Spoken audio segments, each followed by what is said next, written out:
SFJ 4x4 Studios presents in my oversized four-wheel drive Jeep.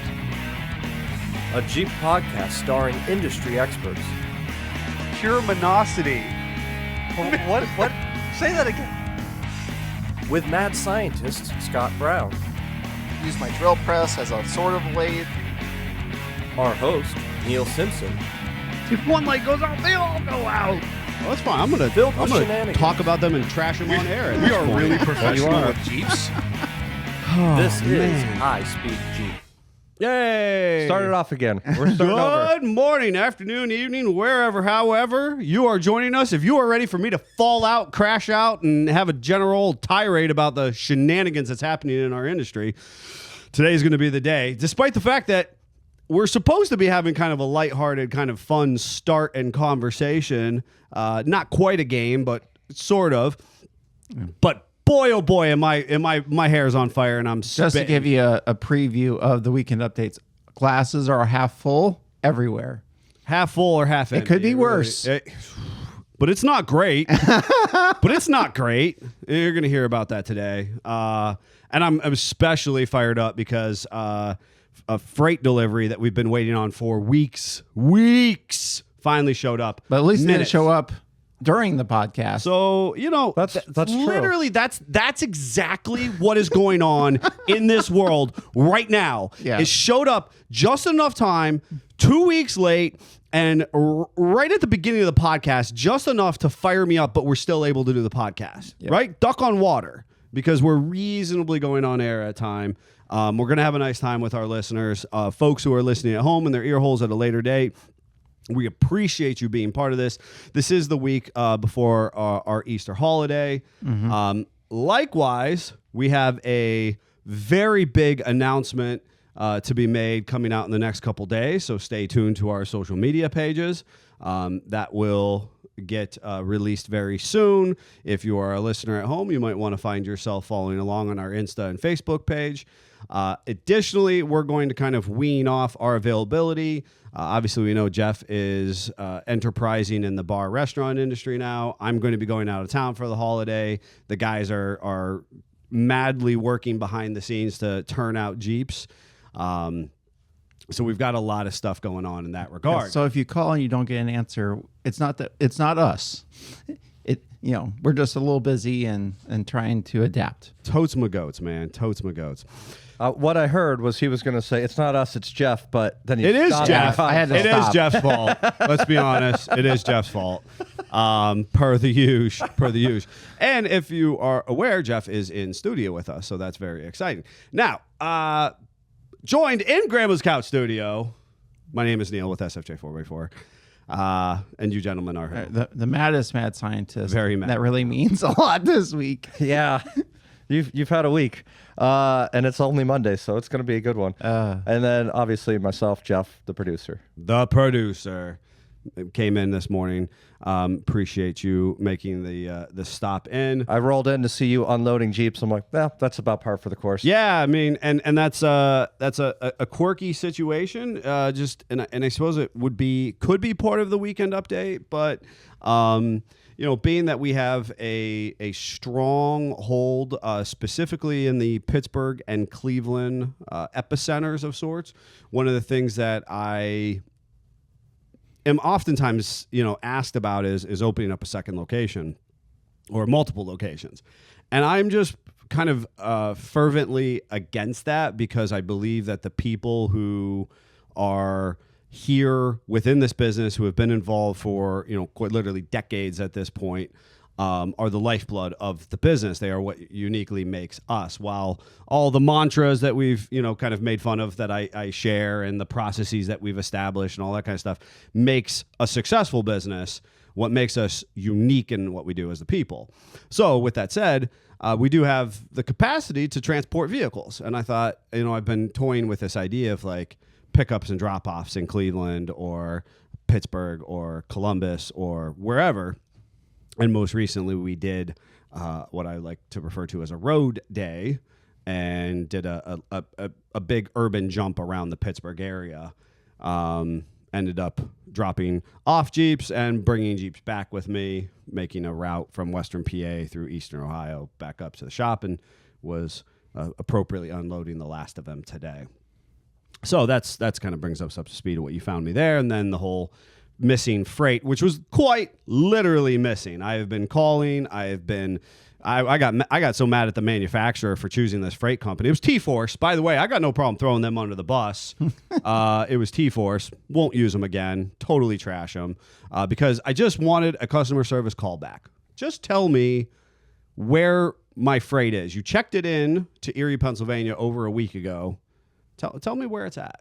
But they wouldn't even give us a call back. That drove me nuts. You could have called me. I drive to Erie every day. I just load it on the back of the truck. That's what I'm saying. Right, We could have. I would have absolutely. If it was sitting on a cross dock somewhere, I would have gone and picked it up. Right. But I'm sure they had no idea where it was. It was probably buried on a trailer. And this very nice driver told me that they had a driver who called off sick for 3 days in a row, and they once were a city hub route that had employed 13 drivers, and now they employ 5, and one of them most recently was off for three plus days at the end of the week. I get it. We understand, and I told him I'm not mad at him. I get it, but corporately they let us down by lacking communication. So in the comments this morning, we've got Daddy Jeep saying morning, Joe O'Brien morning, Mitch Hunt morning, Billy Joe, good morning, Jugga Jeepers, good morning. Joe saying Nate is late. That is true. John Miller, how's it going, guys? Billy Joe, hope everyone has a happy Easter weekend. And another good morning also. And Good morning. Daddy Jeep was first this morning. But also, just as a quick reminder, next week is Easter Monday, and we will not be having an episode. That is correct. And good morning to everybody. I'm not sure where Nate's at, but somebody was able to snipe him because of his lackadaisical approach. Tardiness. And, those of you who are listening at a later date in your ear holes, feel free to join us most Mondays at 10:19 a.m. And you too can jump in the comments and share and meet and greet, other people and have a cool time hanging out with other good Jeepers. Now, I do have, before we get into our Harry Potter sorting conversation. Inspired, so we're not sued. Inspired by. I am going to attempt, hopefully we can hear this appropriately. If I would have known, I would have hooked you up to the board. I know. Good morning. You are on air. This is you're on air. I'm holding my phone up to the microphone at the moment. So He's driving our producer nuts. So that's what he did. What you're saying. we're going old school. So for everybody who's listening, this is Zach Heisley of both. Can I put both companies out there? Is that okay? Let's just call it Dana Spicer Corporation. There we go. Dana Spicer Corporation, and Zach is live from Easter Jeep Safari. And I figured, Yes, indeed, we are here at our first day of Easter Jeep Safari, and we are rolling to the trailhead. We're going to do Rose Garden Hill today. We're rolling 3 Jeeps deep. We got Ginger, our 2014 JKU that's on Kingpin Dana 60 front and a 40 spline Dana 80 in the rear. Some 40-inch tall middos and powered by a 6.4 liter Hemi. Yeah. And then we got the Hellcat Jeep, which is a JLU. That's got 60s front and rear with a high pinion 60 in the rear, a little prototype action there for you. That's on 40s also with the Hellcat under the hood. And then we have Dozer, which is our white JT. That's got our new 72-inch wide version of our Ultimate axle. So it's got an Ultimate Dana 60 in the front and 40 spline Dana 80 in the rear, both at 72 WMS instead of the traditional 69. So that's what we're rolling with today. yeah, and that's the one you and I were checking out. And then on Friday, you were cruising around in the buggy. So you guys left the buggy home today? Yep. Yeah, we left the bug in the garage today. We'll pull that out and have some fun with that later on this evening and later on in the week. And, you and I have been chatting for years, and I always like to tell people I live vicariously through the Jeep community and whatnot. Can you tell us, and for our listeners, and we've got a pretty good audience today, why does Dana Spicer make it such a priority to do research and development and then participate in Easter Jeep Safari? Well, I mean, these are our people out here, man. I mean, this is who we are. I mean, we're a dedicated group of actual enthusiasts that just also happen to be engineers and photographers and marketing folks and sales guys. We live, breathe, and eat this stuff. So any chance we get to come out to the beauty that is Moab, Utah, we're gonna do it. And it's more showing people how all of our stuff works, because long before we ever put it in a vehicle and bring it out here, we've already done a complete battery of testing at our multi-million-dollar test facility there in Maumee, Ohio. So everything goes through a full original equipment level validation before we ever hit the road, which is something that literally nobody else in the industry does besides us. So, we know that it's going to work. Now it's just a matter of getting out here and showing people how well it works. Agreed. I mean, that's why we almost exclusively use, Ultimate Series axles in all of our builds. While there are other, reputable axle builders out there, like you said, your guys' ability to put your money where your mouth is, per se, I think is, like you said, kind of unrivaled. And we've toured that facility, and it's stunning, and the torture tests that you guys do stuff, and then you actually go out there and show that stuff off. One of the things that I had asked you about, and while I'm conscientious, it's a pretty simple answer, but why the 72-inch width axles on Dozer? I lost you there, Neil. You still got me? Yeah. Oh, yeah, I can hear you. So I was just talking about why, how 72 inches, you're actually netting better turn radius and better articulation to suck up those big tires. Do you know what I mean? Can you hear me about the 72 inches and explain why that might be beneficial? Yeah, so when you start to get into the 40 and 42 inch tall tire and above, you really got to make some additional room so you have a decent turning radius on those tires, so you're not hitting the frame and those kinds of things when you're trying to turn. It just gives you a little more room, and the wider stance makes it a little more stable, and it's just very, very helpful off road. Yeah, I mean, I think it's a cool concept. People maybe don't always realize that these Ultimate axles are full width axles already. 72 is yet even bigger. Dozer looks like a full size 1-ton truck going down the road by picture and video. But now you don't have contact issues that we typically run into on that 40 plus inch crowd, right? Or exactly right. That's exactly why we did it, because like before, if you turn the wheel all the way to get to the steering stops, the tire is gonna get into the frame, especially when it's stuffed, and now you don't have that issue. The amount of additional turning radius you have just because you're not hitting anything, and the amount of flex that you have. We're still playing games with sway bar end links to right? try and control just how much flex we have, and might be time for some limit straps. I'm not gonna lie. We've been there, and I get that entirely. And when we're playing with like low center of gravity builds or extreme, extension, you know what I mean, where you have limited up travel but a ton of down travel, it's that fine tuning game. 100%. At last thing, before I know you're headed to the trail, whatever happened to the OG Ultimate 60 Jeep? Are you at liberty to share with us? I guess I gotta understand what you're talking about. Like the first couple ones to ever have Ultimate Dana 60s was like Bosch, the black one, and Ginger, the red and white one, and I'm literally sitting in Ginger right now. I know Ginger. Where's the black one at?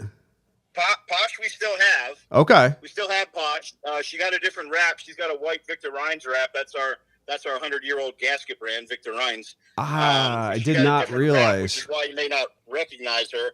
But actually had to leave her back this time because we had a customer, which I'm not at liberty to name, want to do a direct comparison between independent front suspension and a solid front axle. So I brought the Dana Bronco out with us this year, and I had to bump Posh off the trailer, unfortunately.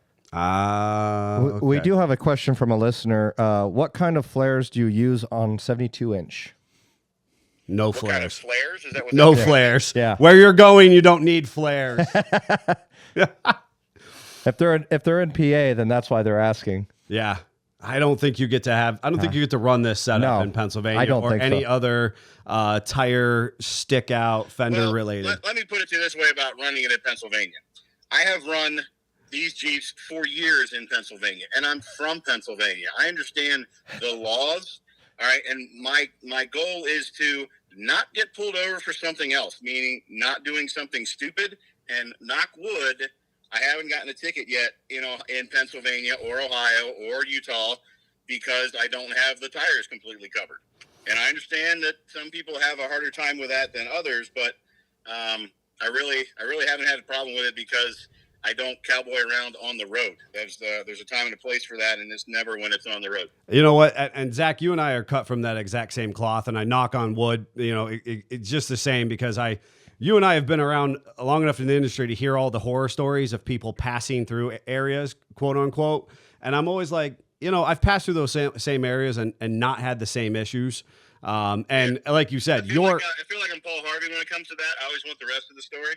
Yeah, right. And you were born and bred in Pennsylvania. For our listeners who didn't catch that part. Yeah, I was born in Lancaster, Pennsylvania. I grew up there and went to high school there until I joined the Army, and I came back and went to Penn State. And then I started, my big boy life and my big boy job, and that brings us to here. Perfect. And we will have you on air. We were actually talking behind the scenes previously. We look forward to having you on as a full guest. But in the meantime, enjoy Easter Jeep Safari, and thanks for being part of calling in and boots on the ground out there. Hey, thanks for having me, man. I really appreciate it. Hope the comms weren't too bad. But you guys stay safe. Follow Spicer Parts on every social media channel. You get to see some of the knucklehead stuff that we're doing. All right. Sounds great. Wheels down out there. See you, Zach. Bye-bye.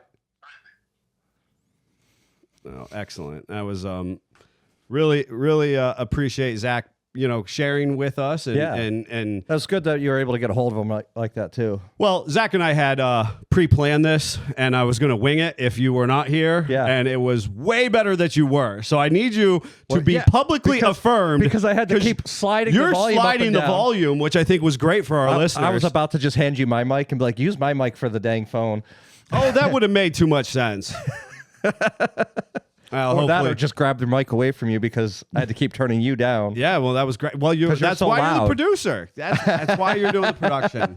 Goodness. All right. Well, that was fun, and I wish the best for everybody out at EJS. I felt like it was a very appropriate segue for us to talk about the Harry Potter sorting hat of Jeep ownership. Not sponsored.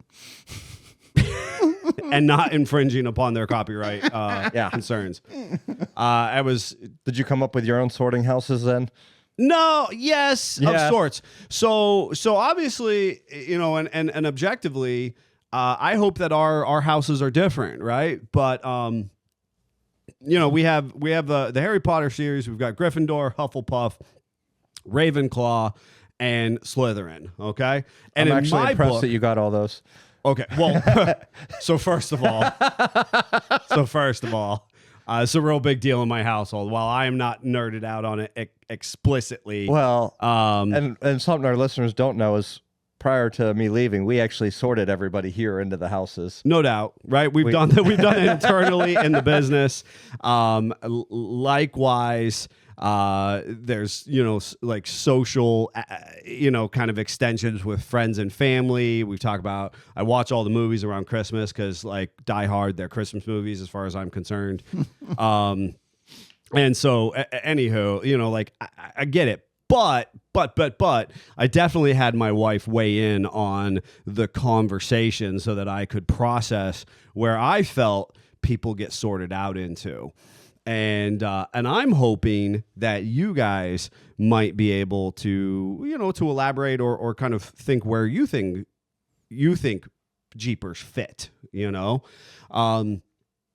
me, I don't have, obviously the storyline kind of represents Gryffindor is kind of the ideal house to belong to, and Slytherin kind of the less than. But I personally don't buy that. I don't personally buy that. I was gonna say I got sorted into Slytherin, so I don't know how I feel right now. And there's and realistically, a couple of the characters who are Slytherin, while they are have the propensity to be on the dark side, a couple of them are some of the biggest heroes of the storyline, and so you actually have this great dichotomy of like kind of the good on the surface and the good below, but kind of the dark on the surface and the good below as well, and so but then you have Ravenclaw and Hufflepuff, which are not elaborated upon as much, but equally have positive attributes. Yes. Right. And so when a individual buys a Jeep, and they want to do a modification, one of the first things we do is ask them how they're going to use it. Mm-hmm. Right. And I think that that's valuable because we, as an institution, end up being a little bit of the sorting hat. Right. Right. That's kind of what I was thinking about. Yeah. It is, because you can, as the kids are, they go up to the front of the school and they're like, oh, I want to be this. I don't want to be this, blah, blah, blah. And as a Jeep owner, we are attracted to the idea of owning the Jeep and what it can do for us. Mm-hmm. Sometimes we don't exactly know where that Jeep will take us. And we, as a company, attempt to be the sorting hat. You don't know what you don't know till you know it. 100%. Yeah. Right. And that's where the sorting hat kind of weighs in and looks within the wizard. You're a wizard, Jeffrey. And and kind of expands upon that attribute. So a person comes in and they say, hey, this is what I want to do with my Jeep. Or, hey, I'm thinking about getting a Jeep. What Jeep should I get? Totes. Yeah. Totes.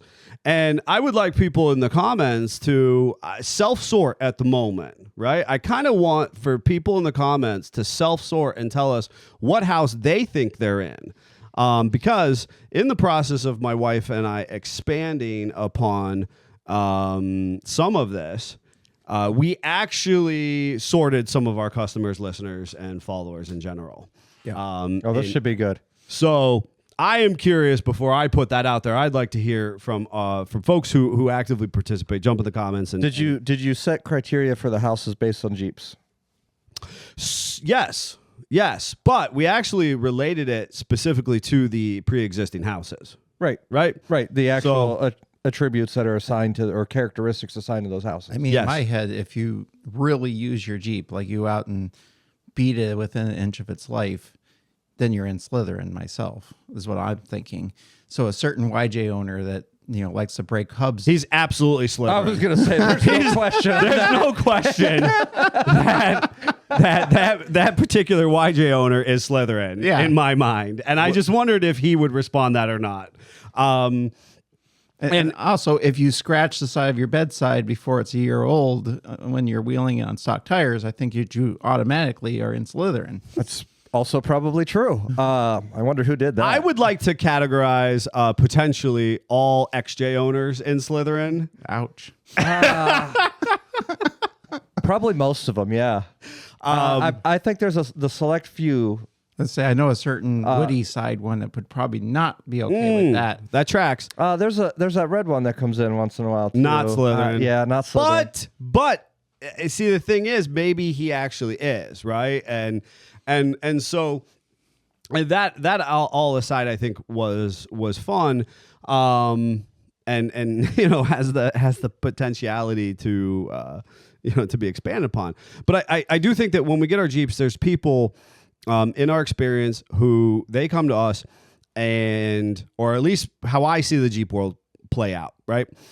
We have people who come in and they are attracted to the idea of their ability to travel across the country, to wheel at Easter Jeep Safari, which is going on, as we speak, to camp, to not quite, I don't know where the overland community falls into this conversation, but the individual who's attracted to the adventure that the Jeep creates for them. Okay. Then we have individuals who are attracted to the build process. Okay. And they like to know components. They like to know the processes. They may even like to be the builder themselves, obsessing over minutia regarding, angles of gussets or, I was watching a guy build a tube chassis, or actually he took a hiatus from building his tube chassis pre-runner inspired vehicle. And I think that that's Ravenclaw, right? So Ravenclaw is really attracted to the details, the detail, the higher intellect, there's a conversation around kind of a traditional book smart So you're type saying of experience. that's the mad scientist house? It is more of the mad scientist house, right? But it's intended to be more of the proven path of things versus the hot rodding, right? okay. Right. And I think that that's what we have to focus on. But I think that potentially that type of personality set is who specifically Rockcrawler, Metal Cloak, and Clayton appeal to. They want to show you the CAD drawings. They give you measurements. I'm just going to jump to the comments real quick because the McDeerhead guy says, I hope there's a scholarship for the poor YJ owner. Well, I do think the pores fit in the Slytherin somewhere. Oh, dang. But yeah, argue if you have an Escalade. Or Yukon or whatever the hell it is. I think you absolutely are as his toe pig. That's 100% how that house works. You know, and I obviously enjoy poking at Rob Morgan. If one of our listeners doesn't know Daddy Jeep, great YouTube channel, great builder, great member of the community who volunteers his time and energies for Bantam Jeep Heritage Festival.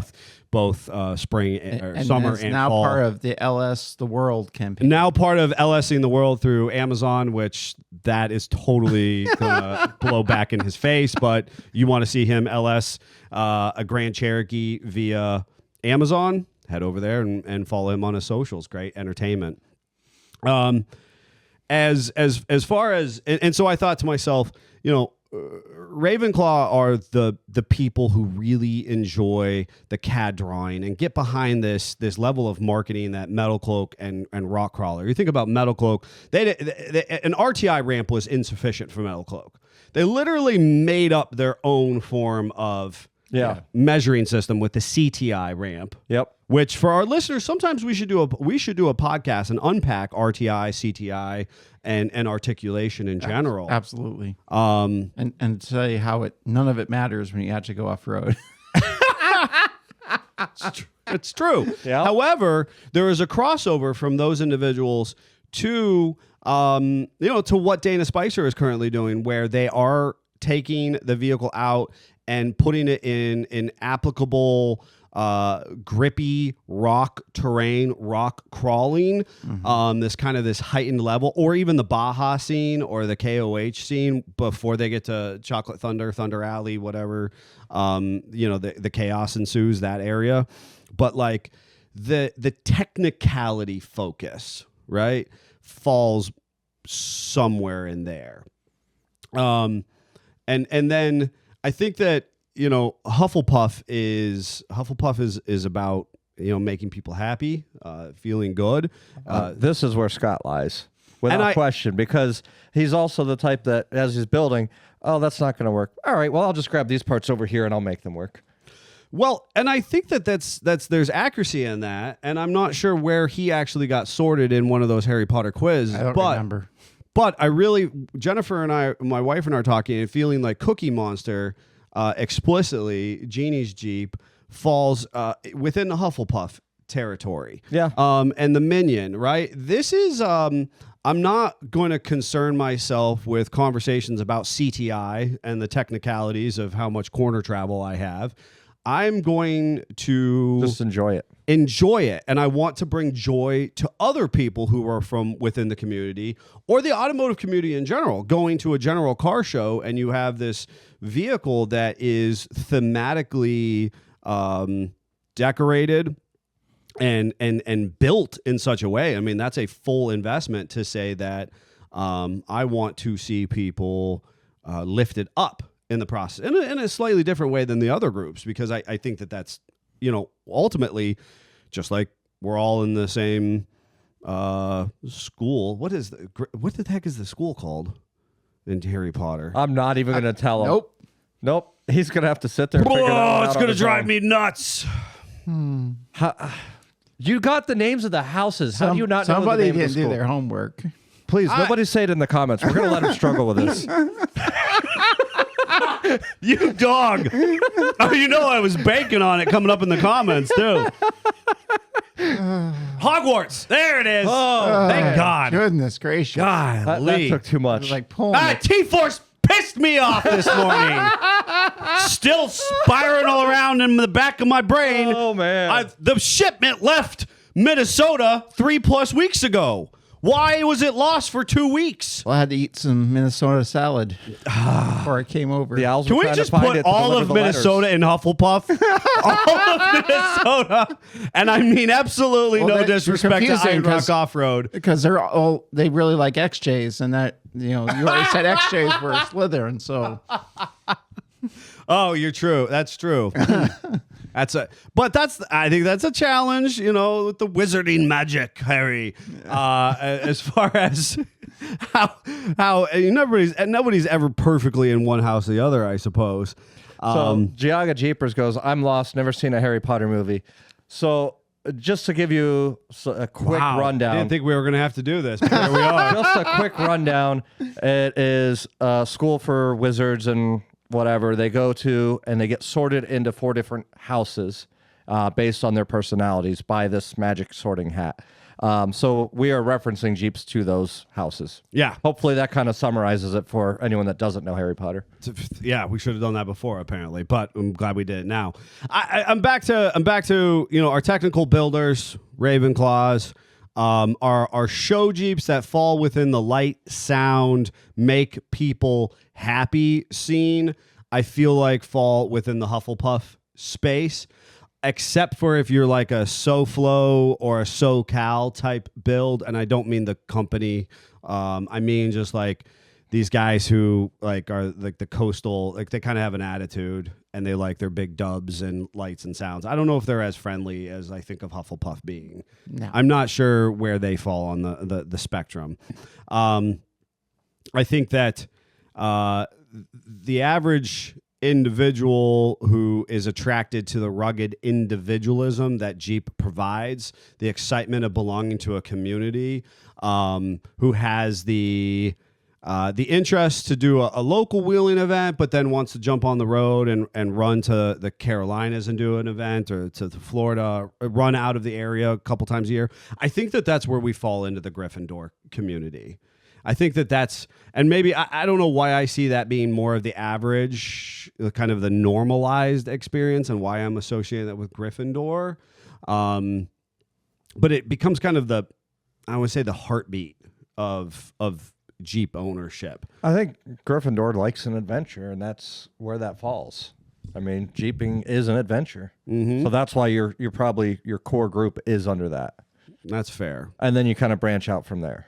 That's fair. And I thought, what other attributes are there? Because obviously we ask our customers, when we have customers come in who love the mud, and I'm just like, where? Now, this has nothing to do with the Harry Potter stuff, but when it comes to off-road enthusiasts, we sort ourselves out as well, right? Yeah. There are people who love rocks. Yep. There are people who love mud. Yep. Like, that's absolutely a thing. The water fording is another one. There is water fording. It's less than the mud or the rocks, but there are people that absolutely just love driving down rivers. Water crossings. Yep. There is the overland crew. Yep. The Hearst Purrs crew. There's the Hearst Purrs crew. Yep. And that kind of transitions into rocks and really using your Jeep. And I'm going to say it. Maybe we have to bleep it later, but the shitbox crew. And that is XJs. totes, right? I mean, and that is a thing. We talk about that group, and that seems to me that oftentimes that's almost like the folks who live for the weekend at their local wheeling watering hole. Yep. Right? So they're not, and this is what I stinking love about Rustington, the TJ, right? Like, I love, and this is, I think, what's really, really challenging about me is that I find myself not perfectly fitting into any one category. You just need a garage that's 100 by 100, and you have one of each. And that is the problem that I find you myself. just have Hogwarts. Yeah, and that's the problem that I find myself in is that I love nice thing when you have a clapped out POS Jeep, you're just happy that the basic needs are met. Yeah, like it starts up, and you're like, good Jeep, good Jeep, good Jeep. Went down the road. Good Jeep. My bar is so low when I'm in that Jeep. Made it outside my general comfort zone. Good Jeep. Yeah. I mean, I had a Comanche that I was just proud of it every day when it started. This is why he's Hufflepuff. And then Neil broke it. Well, that's true. Why does that not surprise me? I took it to the limit. I beat it. I beat that dead horse beyond its grave. Yeah. That's Probably more than 100%. once. Oh yeah, absolutely. I started up. It was broken at the frame in the middle at the end there, and it would like flex as I moved it. Oh, geez. It was independent frame articulation. No doubt. So what other house is there besides? And that's what I was saying is like those folks, they wheel locally. They have no intention. I would not get in Rustington. I have no intention of owning Rustington and believing that Rustington could be the Jeep that I go and do Moab in. It's thank goodness. it has now. You would absolutely try it. Now I would absolutely try it if I was trailering it out there. I know, right? There's no doubt in my mind that you would try it. But we encounter folks who have these beat within an inch of their life vehicles, and they might live on a trailer or they might live close to a trailhead, and they live for the weekend and the shenanigan aspect of it. They're not, God love a number of our customers who do JJUSAs. They look forward to JJUSA adventures once, twice, 3 times a year. Joe Harper, 11 times a year. All of them. All of them. Yep. But there's a expectation. He's a Slytherin of the JJUSA. He kind of is. Because you have like I want to go out and just dip my tires in the thing, and I'm cool because I do a JJUSA kind of guy in JJUSA. You can take a bone stock Rubicon out there. And then you have I'm going to roll it over 3 times and shock and appall the terrify the person with the 2025 Rubicon that's out absolutely. there. There's absolutely a house of people that just like to roll their Jeeps. Yes. And then there's actually, that's categorized too. We Tom Sable told us the categorizations of a rollover versus a flop versus there's a whole because we brought up like, now. oh, you rolled your Jeep, and he's like, oh no, it was only 45 degrees. Yeah, so it was a flop. 50 degrees. It was a flop. Yes. Yeah. it was not a full roll. It was not an on the lid conversation, and that takes. The buggy scene is a whole other crowd. Yeah, there was a whole thing off-roaders where if it landed on the lid, it was one thing, but if it actually made it all the way over to the wheels again, it was a whole nother thing. Yeah, that's a true roll. Down. That's a true roll. Right. And I think what's fun or interesting, and I want to make sure that we bring up in this conversation by extension, is 20 years ago, as a community of off-roaders, we were able to separate ourselves better socially via forums. Mm-hmm. I think the challenges with the social pages of explicitly Facebook and then kind of the watering down of everything else, you ended up getting these more broad and generalized categories where people felt like they fit into more. Because it's easy now to just go create your own group. Yes. So when I get upset in this group, I'm going to do a version of it over here. Right. And how many versions of the JK owners, JK lovers, official JK 2007 to 18? Yeah. But there's only one Blue Jeep crew. There, That's true. That's actually true. Which is actually a really well-run group. Yeah. Pirate 4x4 Slytherin. Yeah, And that is exactly where I wanted to go with this I don't want to be conversation. associated with that one, but yes, that's As so exactly where I wanted to go with this conversation is back in the day, we used to know that of the sorting hat of the off-road industry, if I wanted to get into hardcore conversation, be it technical, adventure-oriented, or even just like comparing angles, which I guess is technical, you were going over to pirate. But you had to have a thick skin, right? It's just for if you were in the flat fender specific thread under it. You still had to, you couldn't be like, I'm a restoration guy and go in there. But that's where I hung out all the time when I was going to the pirate. I don't know. Way too long I hung ago. out in the axle categories all Makes the sense. time. I mean, that's I wanted to know everything about tons and Dana 44s and the history of the lineage of the and production. you go in there and be like, I have a Dana 35, and they light you on fire. Oh, oof. I mean, you could have never broken that 35 a day in your life. Oh. And you were lower than dirt at that point, Yes. you know? But then we had, there was Jeeps Unlimited was a forum at that time. Yep.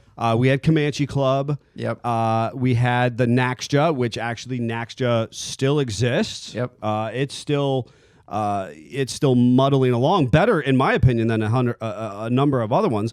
Jeep Forum. Yep. Now, I need people to know that I'm actually still signed up on these forum updates, so I get periodic emails from them. And this is actually part of what inspired me to have this conversation, because 20 years ago, we sorted ourselves out. And of course, like you said, I need the garage where I can have them all, because I hung out in Jeep Forum. I hung out in Pirate. Can't do Jeep for him. And that was the thing. I got so excited. I smacked the mic into my I face. saw that. I hung out in Jeep Forum, and you could ask me, and this is the difference. You could ask me. I had no problem being in the same page, answering how much lift do I need to put 35s on my JK. 101 times. I kind of never got tired of it unless I was kind of like that moment. I at started night. to twitch. And I had no problem, and I could go in there and I could dabble with the newbies and not insult anybody or be offended that they should ask the same question or not know how to use the search bar. Whereas if you did something like that in in Pirate, they were going to make you pay for that, you know, As they should.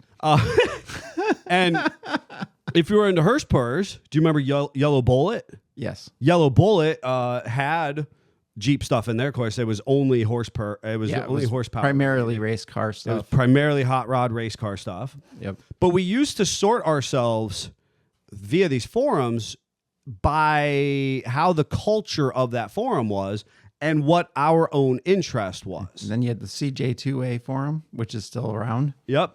soldiering along. Soldiering along. That's because those guys barely know how to turn on their computer. So it was a monumental thing 20 years ago when they joined the forum. Absolutely. Oh, they don't know how to switch out of it now. I don't know.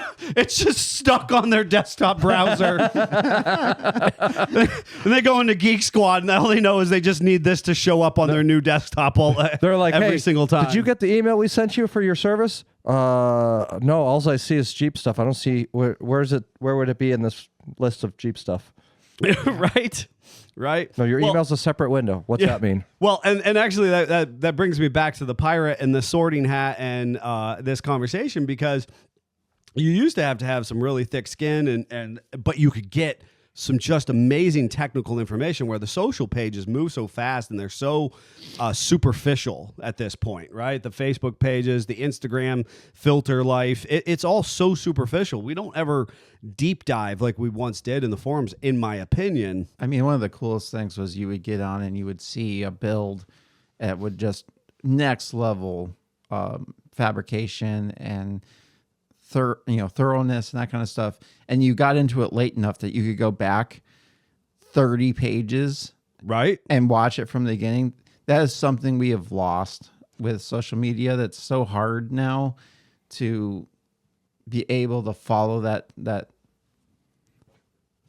that thread, that build sheet, Yeah. the conversation regarding how. Oh yeah, you can literally be looking at it and accidentally bump something and it's gone forever. You'll never find it again. Absolutely. And or the individuals involved within the thread, it just so can easily go off the rails. Yep. Yes. With just little blip, short attention span, lack of context commentary. Yep. And then people become so offended or enraged, and then the whole stream goes off. And the whereas crazy forums part- had mods that, And the crazy part is I think that for those dedicated builders that I kind of was attracted to their builds, they had the patience to do a thread that encompassed the whole build, but they kind of don't have the patience for social media. Very rarely do I see a like really hardcore build showcased on social media anymore. Yeah, absolutely. They don't have the patience for the quick in and out stuff. They want to have that dedicated long record. And there's such a pushback in that commentary when you are doing a finite build. There used to be more discussion and arguably maybe a decorum that existed within the forums because it felt a little more community oriented than the social pages. Absolutely. I was looking for a screenshot, but one of the things that occurred to me was Pirate sent me. Now, it's important to note that all the forums got bought out 15 years ago. All the forums got bought out by large media conglomerates. And then they started selling the ability to moderate pages, censor posts, spam users, and so on and so forth. And so a lot of this stuff was highly curated. They took a community-based environment in the forums, and then they started to highly curate it from a kind of a profit standpoint. So I got an update email from Pirate within the last month about and this was like hey, you might be interested in this thread. Yeah. And it was on the value of a Honda CRV. And it was just like Honda CRV market, has increased. I saw that too. And I just thought to myself, how the mighty have fallen. Yes. Right? We Someone is rolling over. Oh yeah, absolutely. There's people who were involved in Pirate back in the day who this is not a post that ever belonged in this house of No. in this house of membership. And it's also crazy. Because we have transitioned through that, I have seen some forums try to go to social media and crash and burn hard. Sure. It's just such a different, and it's crazy because it doesn't seem like it should be different, but it is so different. It is, and that's part of the sorting hat conversation, because there are individuals who had the patience and the interest in being involved in the forums, and there are people who, realistically, I think back to Jeep Mafia days, that particular club. There was another JK oriented one, I thought. Twisted. It spread like wildfire, but because of the superficial connections through social media, and those individuals were not particularly hardcore off-roaders initially. It was like Twisted Jeepers or something like that. Maybe Yeah. it was, something like that. I remember that. Well, and back then too, if you had a club, you had to have a forum as part of your club. Correct. Yeah. And that was right at the cusp where social media started to take off, and some of those clubs were like, hey, we actually don't need the forum anymore. Yes. Right? But because you had a club, you had to have a forum previously, and then social media kind of created this segue where Jeep Mafia, Twisted Jeepers, and then there was a JK Owners, and they sorted themselves out because eventually Jeep Mafia really was more of the, hey, we want to do the meet and greets. Well, and people can correct me if I'm wrong, but this was my take on my take on things was eventually this group was like, hey, we want to do the meet and greets, we want to do the social things. If we do a trail ride or an adventure, it's going to be more of the easier badge of honor trail stuff. And then there ended up being a JK Owners group, and I'm drawing a blank on that one, but I know that like He just insulted a bunch of people when he called the Trail of Honor group. It's doing the Rubicon, folks. I mean, I can do it in Rustington. It's not a hardcore trail. Slytherin Rob Morgan is not going to worry about, doing the Rubicon. We do it because it's the Rubicon. Because it's the Rubicon. We do the it's Badge of iconic. Honor trails because they're the Badge of Honor trails. We don't do them because I'm driving a rock buggy and I'm trying to pick a hard line. Malik Motorsports out doing the rock racing stuff. He is doing technically proficient. Rock crawling, dropping off ledges. He could do the Rubicon Trail in his sleep. Correct, and that is part of this conversation. He has found himself in a position where he wants to do the competitive rock maneuvering. We used to do that. Erie Jeep people prior to at Tom's Trails had comp courses set up. And that they did more comp runs, but they also had an RTI ramp. They did. But like Fred Motice was not exactly doing, he was not exactly doing trail riding, which I love, which the three of us in here, we love trail riding. Yep. East Coast wheeling, we talk about our sorting hat, is tight, technical, wooded trails. Mitch Hunt and I Mitch and Mickey love getting in the Jeep, taking the 2-track trails through wooded, a little bit of slop. Come up out of the creek bed, make a tight turn. Yep. You get a little bit of everything. But we were talking, doesn't love sand. I love sand. Joe O'Brien and I, we could wheel Scott Lindquist and who owns Chuck Norris now. We could go down to the Outer Banks, air down, drive around on the sand for days, and I'm going to be tickled as can be. And it's interesting because there are people like that. Where then there are people like, All I know is Greg hates you right now for that. The sand? The sand. Oh, 100%. Well, he talks about beaches out of Jeeps all the time because of the sand that falls out of them. 100%. 100%, And I had said something, and Mitch was like, I got to be honest, you're not going to be thrilled about this. I don't love the dunes. I don't love the sand. You know what I mean? And I was like, that's part of it. Like, how are you, and again, come back full circle to us being the sorting hat, how are you going to use your Jeep? Yep. Right? Because if you don't love sand, but you do love water crossings, this goes back to our fording conversation. Maybe we need to be more conscientious about how we seal your vehicle up so that you can get in the water Absolutely. A little more safely, right? What you love the adventure of running out and you're going to do the Rubicon? Okay, we don't need to build you a rock buggy, but we do need to build you something that will get you there safely, robust enough to traverse it, and then come back. Another demographic is the ones that like a curated, like you should do this, and you do that. We're all going to be in a little group. And JJ USA is curated. Where that makes my, Oil Valley Jeeps running through 10 mile through 2 mile. Beautiful park, beautiful establishment. Thank you for opening that for us folks.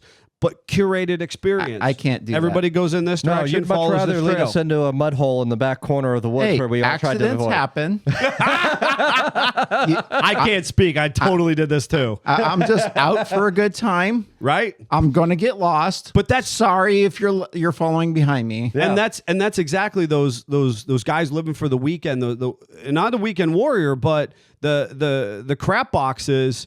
They don't want the curated. They're not necessarily trying to go to JJ USA. They're not trying to go to a curated ride. You just want to go out the woods and flog on it. Correct. And that's a guy. Just don't want to get told what to do. Yeah. Welcome to America. I'm curious as to if there's any other categories that our customers have, kind of thought up themselves. I find myself at a point in my life in the last few years really at a little bit of a struggle to figure out which direction I want to go in. Obviously, I scratched that last itch with Chuck and tons and 40s, and more fun with tons and 40s is I'm a firm believer in it, but I find myself wanting to go fast more than ever. I mean, that is fun. And you scratched that itch when you're getting younger into cars. Yep. And now you're kind of out of it. Yeah. Going fast is expensive. Okay. I mean, you look at some of our big over the top, builds that have to drive across the country and back. Those are expensive. That's what I'll call the Gryffindor builds. The ones that have mass and broad appeal. I'm not exactly sure where I find myself these days. Because as you mentioned, I have a propensity to like all of them. But I am curious to hear how people elsewhere find themselves sorted into it. And we'd love to hear from you in the process. You can always reach out to us, contact CONTACT at sfj4x4.com. Or you can text us on our text-only thread.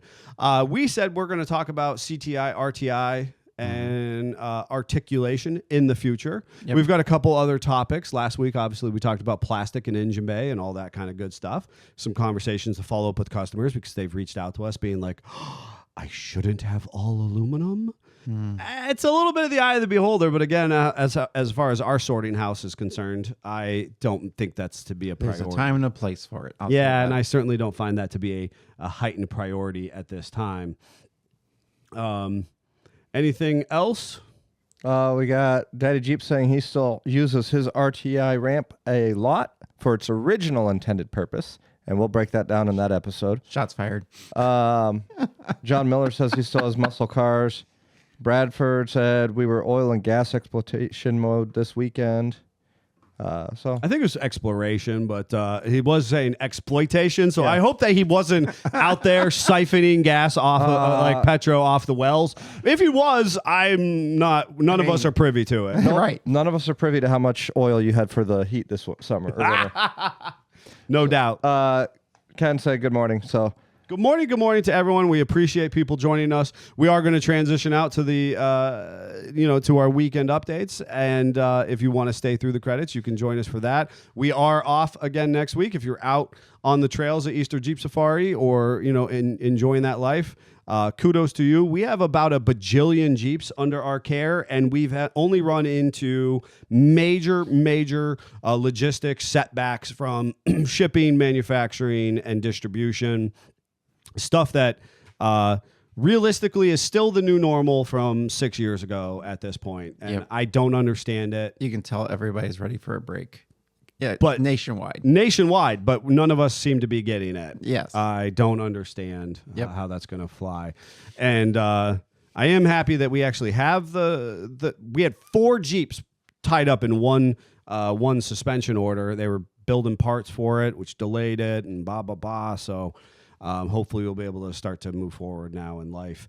But we got a lot of Jeeps to work on. So until next time, Jeep on. Jeep on. It didn't do it.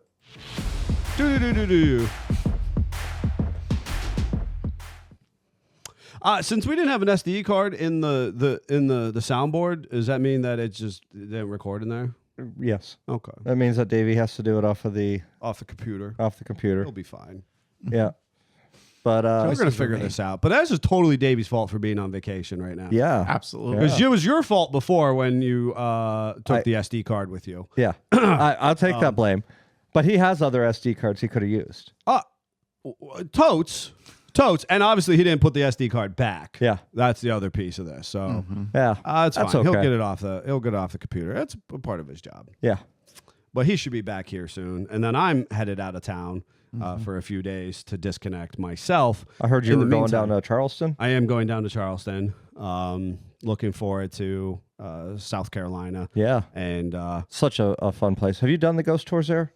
When I was a wee lass. Lass? What? I think I was a lad. Okay. Yeah. You tried to do it in such a manly voice too, and then you went straight for last. It's a lad. It is a lad. Hindsight being 2020. If that isn't a soundbite, then there is a problem.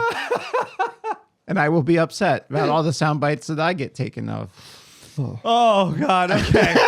When I was a wee lad, my grandparents took me traveling, and we did a historic tour. And in the daytime, they do history tours. And at the nighttime, those same tours would do a haunted tour. Yeah. And, of course, the daytime tour can't help but mention certain paranormal activity, but it is not focused right at the haunted rides. The haunted rides are really cool. And I have these lofty ambitions, and I'll probably just like turn my phone off is probably more so what I'll do. But I have these lofty ambitions of like, maybe I'll catch a minor league baseball game, and maybe we'll do one of those tour rides.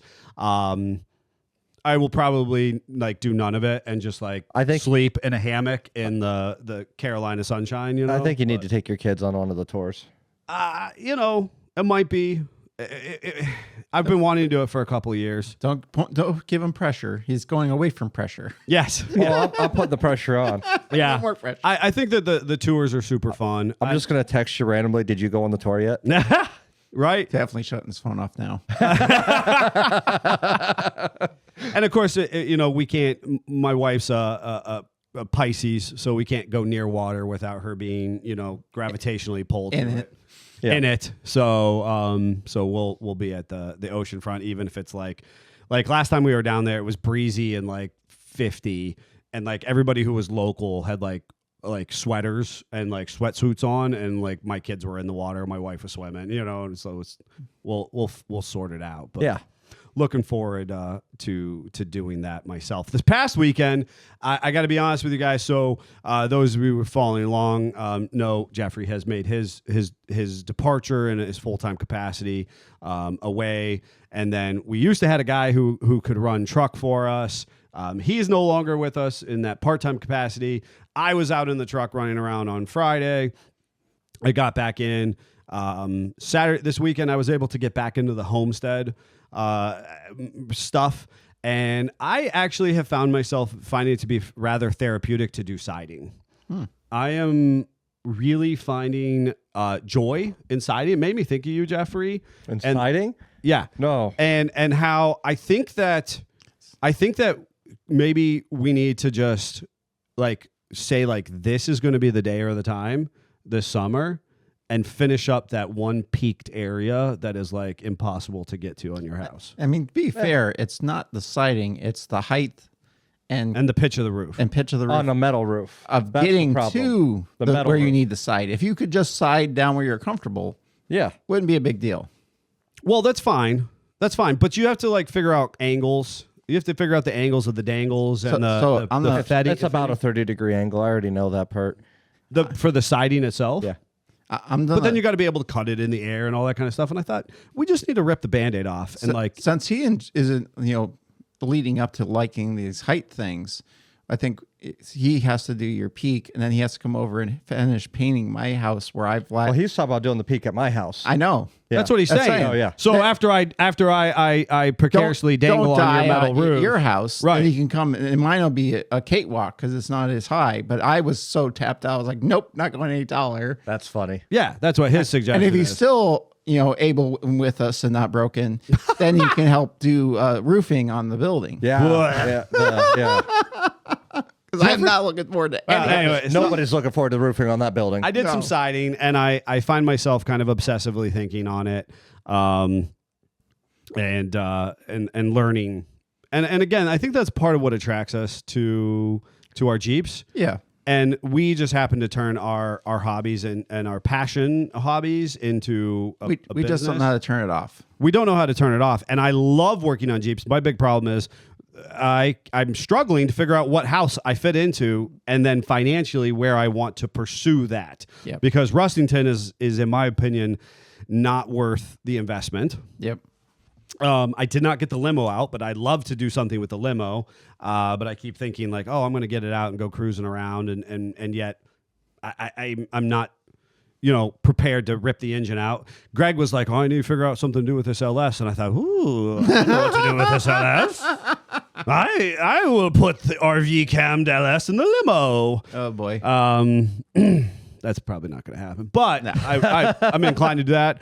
I really want to stuff a Hemi in my Jeep, but I'm like, and I see this is a problem. I keep wanting to just V8 things, and of course, then I'm watching Rob LS the World via Amazon, and I'm like, oh, I like his ideas, Mm-hmm. But then I'm like, I don't actually have time to do any of this with 11,000 Jeeps in the parking lot and a homestead that's fully building, and then this 250th America and our 4th of July parade for Jeeps and all that kind of stuff coming up.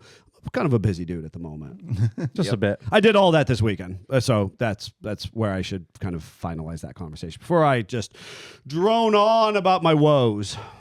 So for me, P4 still sucks. I worked on cleaning out the garage more, filled the car trailer completely to the brim with any scrap, went around the property and found all the little hiding spots, and want to just express hate to anyone that has stolen a vehicle and sold off parts and scrap parts and made it so hard for me to scrap parts. Because you have parts of vehicles laying about your yard right now? That I need desperately to get rid of, and nothing is sketchy on the least bit, but they're scared to even think about getting stuff. You have vehicle parts, and you've acquired them all legally. Correct. But it's challenging to get them across the scales in a Correct. traditional I just fashion. want to clean up my yard. I don't even care so much about the amount of money. What do you out of think? them. What do you think that is impeding you in your yard? I've literally asked questions, and if it's a door, right, it has Yeah. right. But what modern door or you had a cow sitting in your backyard? oh, that they needed to said go away. any door. They don't care what age. Where I specifically have been going to scrap, they don't want anything that looks like it. You've got a lot of saws. I do. That takes It doesn't a lot have of to look time. like a door anymore. It takes a lot of time, and I'm prepared. But I also might just show up here with a bunch of stuff. I was going to say I figured that problem out years ago, and I'm not going to elaborate upon it on air. But No. Anywho's, so also as part of that, I had to push the T out of the garage to use cutting equipment into the garage because my cord is too short now, and I end up using my extension cord to wire a machine. So, oh my god, Scott Brown problems. And for people listening at home, this is your 220 cord. Yes. This is not just like your random household with extension cords. We're talking about a 220 extension. But on the T, I did finish out welding the driver's door. That is basically done. It's ready for a light sand, and I could think about priming it. Also, working on the driver's side header. I had bought a header. Well, actually, this is a second set of headers. The first one was like totally not going to work. The second set was closer, and this is one of the frustrating things. So I cut it into a million parts, flanges off, all the tubes are separate at this point, that kind of thing. And I'm putting it back together piece by piece. And I found last night that the pieces that were supposed to be like this piece originally attached to that piece, and then this piece attached to that, they all went back in order, but we're talking about like slight clocking things different. Oh gosh. And to the point where like little wedges I had cut out, I'm like, where'd that go? I need that.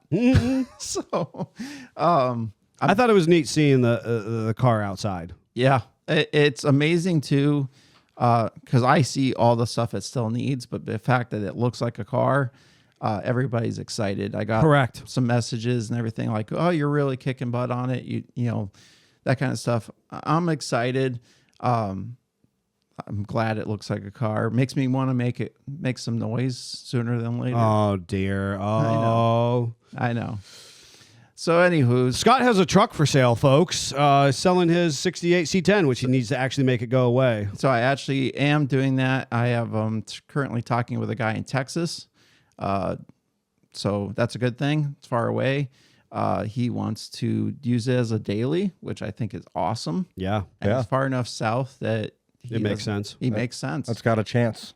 He's got a super clean, like 10 short bed, nice wheels on it. He's going to let that go, and he wants to do the vintage life. So other than that, you know, there's a bunch of stuff that stresses me out, like transport and how to get, you know, Sounds like the buyer's problem, not yours. transparency. And I know it is, but I'm that way. So, Hufflepuff. Yeah, right. so also part of my weekend was running around with taking videos of stuff and trying to show everything, because I want him to be happy with his purchase when he gets it. I'm just that way. Yeah. So overall, you know, it was a busy weekend. I did have also a friend pass away over the weekend as well. She had cancer, so it wasn't a big surprise, but still sucks. Yeah. Again, glass half full. I'm glad she's not hurting anymore, but still sad that she's not around anymore as well. So that is the theme of the weekend. Hufflepuff. Hufflepuff. Without question. Jeffrey, our favorite bar owner. Well, actually, so we are ramping things up a lot at the bar. So I spent most of the weekend preparing for events that are coming up, including rearranging tables that were bolted to the floor, grinding bolts out, stuff like that. So we're going to be changing up the layout in the bar because we're making room for the stage. Starting Wednesday, we have open mic nights every Wednesday. Starting Thursday, we have trivia night every Thursday. Which I saw trivia night coming. I thought that was exciting. That's going to be really fun. So you have to do a Jeep version. Well, I can talk with the DJ that's running it, and we'll try to make something happen. But then also Easter Sunday, we're going to be doing a breakfast buffet.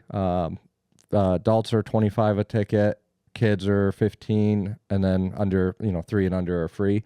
But we're doing an Easter egg hunt within the building. So you come in, buy a ticket for the buffet. Your kid gets to participate, gets a free little tote bag and everything. Gets to collect eggs, and we'll hide a couple golden eggs that have adult prizes in them. Oh, that's fun. Awesome. Yeah, that's fun. I think that your ability and opportunity to be creative is excellent, and be community based with your business, especially where it's located. And those of you who might not be aware, it's beautiful right on the main strip in downtown Erie. And this is really, or not downtown. It's downtown. All right, I always get corrected on where downtown is. That is downtown Erie. Okay. Peach Street is not downtown Erie on Upper Peach where everybody seems to go shopping. There you go. Fired. Yeah. But this is really the time where Erie, Pennsylvania shines, right? Yeah, we are just getting into the warm season where Erie is a tourist attraction in the summer. Fantastic attraction. So if you're thinking about coming to visit us, because so many of our customers from out of state want to make it, time and energy makes sense. Jeffrey's establishment, Voodoo Brewery, is a destination that you can go to. Have lunch there. Go down to the peninsula, Especially since or the bayfront. You go from here down 20 to 5 and take that nice scenic stunning, way in. gorgeous scenic All ride. kinds of beaches along there. You can stop and find rocks and all that kind of Yeah, stuff. it leads you right to downtown Erie, and you can enjoy the food, the beer, pool tables, dartboards. We got a little bit of everything go to going. 3 or Plus 4 the beautiful roundabouts. patio on nice weather. Right. It definitely has a great opportunity for our out-of-state customers coming to visit this time of year. So, anywho, looking forward to how you continue to grow that, and everybody for joining in and jumping in the comments and sharing with us and hearing about things that you guys have done and offering your condolences to Scott and sharing with us where your sorting houses are. I've had a lot of fun. We're going to take a week off in the process. Yep. And if you're unable to reach, specifically me for that time frame, you know why. And I'm going to continue to kind of proliferate that on my social pages just to disconnect for a little bit before we ramp back up for the spring push. And next big thing we'll be kind of addressing is Jeep Beach and some other, spring and the show season begins. Mm-hmm. Until next time, Jeep on. Jeep on. Jeep on.